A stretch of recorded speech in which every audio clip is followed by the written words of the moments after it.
Meron palang zoo sa Pilipinas na pwede tayong makipag-close encounter sa mga iba't ibang hayop nila. So guys, nandito kami ngayon sa Subic Safari. Gagamitin nga pala natin yung sasakyan papasok doon sa mga attractions nila. So tinatawag nga pala itong drive-thru attraction. So let's go! Ito nga ang first time namin na makapunta dito sa Subic Safari. Kaya excited na naman tayo na makakita ng iba't ibang hayop dito sa Pilipinas. At alam nyo ba na pwede natin gamitin ang mga service natin papasok mismo sa loob ng zoo? Tama kayo ng rinig. At tinatawag nga pala to na drive-thru attractions. Once pala na nakapag-register na kayo, bibigyan kayo ng map para maging guide sa buong safari para alam natin kung saan tayo magsisimula. Kaya sobrang na-excite din ako nung nalaman ko na sasakyan pala namin mismo ang gagamitin para sa pag-tour sa loob. Una nga pala naming pinuntahan itong mga naglalakihang mga leon. At ito nga din ang first experience namin na makalapit sa kanila. Kaya sobrang ma-amaze ka rin talaga dahil makikita mo sila ng malapitan. Kung may mga kasama nga kayong mga toddler, lagi nyo rin palang bantayan dahil net lang at lubid ang pinaka-railings nila dito. After nga ng lion encounter, pinuntahan naman namin ang Subic Cave. Dito nyo naman makikita ang mga iba't ibang hayop na mga preserve kagaya ng carabao, snake,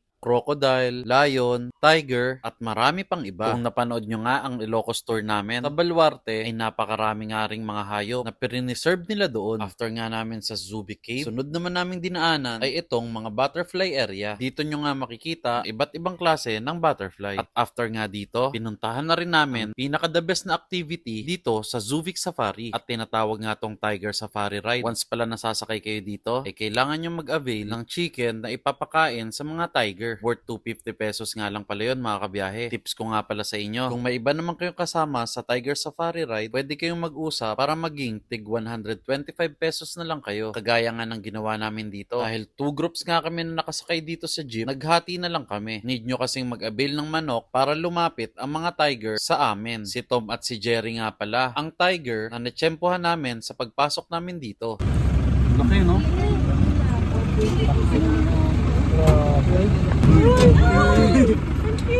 Wow!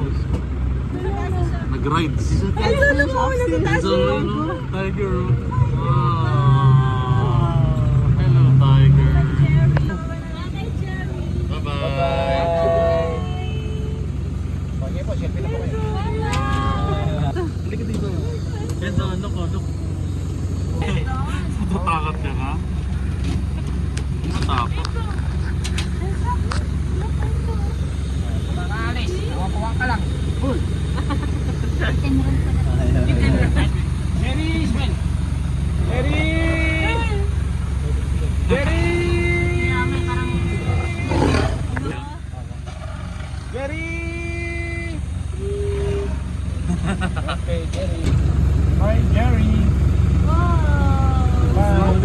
Sobrang sayang experience talaga once na matry nyo dito. Kaya dinouble check nga muna namin kung kompleto pa ba ang mga parte ng katawan namin. Pero syempre, biro lang. Kaya nakaka-excite din pala ang pagpapapain sa mga tigre. Kung nabitin nga raw pala kayo, pwede nga rin pala kayo umulit sa pagpapakain sa Tiger Safari. Kailangan nyo nga lang magbayad ulit ng 200 per person. Sunod naman namin pinuntahan ang Tiger Close Encounter. Dito nga nanggagaling ang iba't ibang grupo ng mga tiger para ilabas sa Tiger Ride Safari. Kaya kung busog na si Tom and Jerry sa pagpapakain sa kanila ng mga manok, papalitan na nga raw sila ng mga ibang grupo ng mga tigre. Natanong ko nga rin dito kung bakit hindi nila pinagsasama-sama ang mga tigers sa isang kulungan. Hindi nga raw pala pwede yon mga kabiyahe dahil iniiwasan na rin daw nila ang tinatawag na tiger war dahil may isang ang tiger dito na na-injured daw dahil na rin sa tiger war. Kung inaakala nyong maliliit lang tong mga tiger na to, dun kayo nagkakamali dahil mga bata pa sila pero kapag nagtayuan na ay lagpas tao na sila. Kaya kung nagbabala ka mag-alaga ng mga tiger, magpusa na lang tayo mga kabiyahe. After nga namin dito sa Tiger Close Encounter, pinuntahan naman namin ang mga buwaya sa Pilipinas. Nagulat nga talaga ako dahil napakarami talaga nila. Natawag nga pala tong krokoloko. Kaya natulala talaga si Kenzo nung nakita niya ng malapitan ang napakaraming mga buwaya. Pwede ka nga rin pala magpakain sa kanila. Nakalimutan ko na nga lang kung magkano mga kabiyahe. Hindi na nga rin namin tinagalan ang pagtambay dito dahil sa sama ba naman ang tingin sa marami ng mga buhayang yan, siguradong matatakot ka talaga. Tulad nilang netong isa na ready to attack once na may ipapakain na sa kanila. Sunod nga naming pinuntahan. Pagkatapos dito sa Crocoloco, ang tinatawag na nilang walking attractions na Zubik Park. Ang pinakauna nga na bubungad sa inyo ay ang iba't ibang klase ng mga ibon. Kagaya na lang ng agila at ng mga parrot. Meron nga rin kaming nakita ditong tortoise. Meron nga rin sila ditong napakalaking ibon. Ang tinatawag na kasuwari. At hindi rin mawawala ang mga ostrich. Ito nga talaga ang madalas na nakikita ko sa mga zoo sa Pilipinas. Kung makapunta nga kayo sa Baluarte, merong ostrich doon na napakaamo at pwede nyong hawakan. Marami pa nga kayong iba't ibang hayop na makikita dito sa Zubik Park. Bibigyan ko nga rin pala kayo ng tips once na pumunta kayo dito. Mas better kung pupunta kayo dito sa Zubik Safari, 10 o'clock pa lang ng umaga ay nandito na kayo para maabutan nyo ang animal show nila ng 10:30 at 1:30. At meron nga rin silang tinatawag na animal parade sa 3 p.m. 1 p.m. na nga kami nakarating dito sa safari. At ang mali nga lang namin ay nilagpasan namin ang animal show dahil priority namin ang tiger rides. Dahil 8 a.m. to 4 p.m. lang open ang safari. Kaya kung gusto nyo talagang i-enjoy ang pag-i-stay nyo dito, pumunta kayo na maaga para masulit ninyo. Dito nyo lang pala ito matatagpuan sa Ilanin Forest West, Subic, Zambales. Yun lang. Thanks for watching mga kabiyahe. Please follow my page and like my videos.